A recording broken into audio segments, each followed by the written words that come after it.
generally use the blue precision mask tape when we're working outdoors.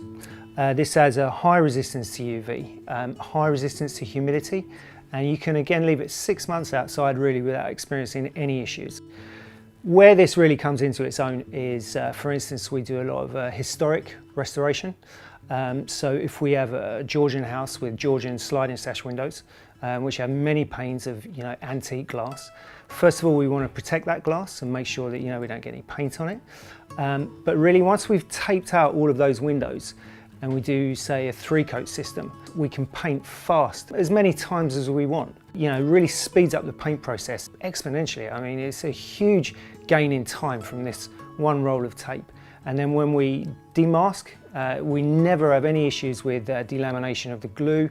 It doesn't matter what kind of weather conditions we've been experiencing, this tape always performs with excellent results.